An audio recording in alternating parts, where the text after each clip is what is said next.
Sarah. Okay. Okay. All right, and then remember, I'm going to be writing, but it's only trying to map your speech, okay? Okay. All right. Anytime. You're ready. Okay. So, as of September 11th, 2019, 15 inmates have been executed this year.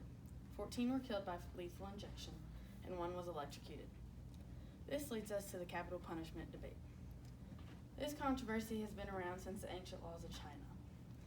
Now I will teach you the viewpoints on cruel and unusual punishment and the viewpoints on cost of life versus cost of death. Hopefully you'll decide which one you agree with. Okay. So, when talking about the death penalty, there are many ways to kill a person. By lethal injection, it takes 15 minutes to 3 hours to die. When being electrocuted, it could take 13 to 20 minutes. Be hung, it's 15 to 20. And when you're being shot by the firing squad, it could take 2 to 5 minutes. So, the side that agrees with cruel and unusual punishment, they think it's necessary. For example, Paul Muschig, a columnist, reporter, and editor at the Morning Call, wrote an article on June 28, 2018, titled "Pennsylvania's Death Penalty System Should Be Strengthened, Not Abolished, Amid Newly Raised Concerns." In this, he quoted, "It is necessary to have capital punishment because some crimes are so horrific that life in a cage is insufficient." So, as of right now, there are 63 people on death row, and we don't know what we are going to do with them.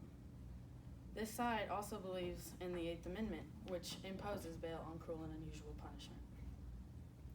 The opposite side of this argument thinks that cruel and unusual punishment should be abolished. For example, Diane Russ Tierney, a supporter of the National Coalition to Abolish the Death Penalty, quoted, "Not only is it unnecessary for inmates, former wardens, guards, and members of an execution team have reported severe damage to their mental health caused by trauma." Another supporter, named Jeremy Engel, wrote an article called "Should We Abolish the Death Penalty?" In this article, he quoted Governor Gavin Newsom, and he said, "I know people think eye for an eye, but if you rape, we don't rape. And I believe if someone kills, we shouldn't kill either. We are better than that." Now leading to the next topic is cost of life versus cost of death. One side believes the death penalty is a money saver. For example, Kimberly Amadio wrote an article on June 6, 2019, titled "What Criminal Sentence Costs More, Death or Life in Prison?" In this, she gives many examples on how death is cheaper.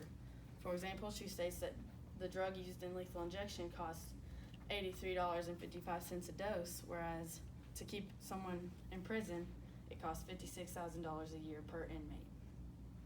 And that comes out of our state taxes. The other side believes that those stating that death penalty is cheaper are liars.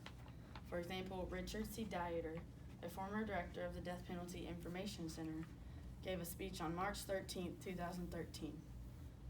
In this speech, he stated, "Experienced prosecutors and defense attorneys must be assigned and begin a long period of investigation and pretrial hearings. Jury selection, the trial itself, and initial appeals will consume years of time and money before an execution is thought of." In this speech, he claims that only those not involved in capital cases will believe that the death penalty is cheaper.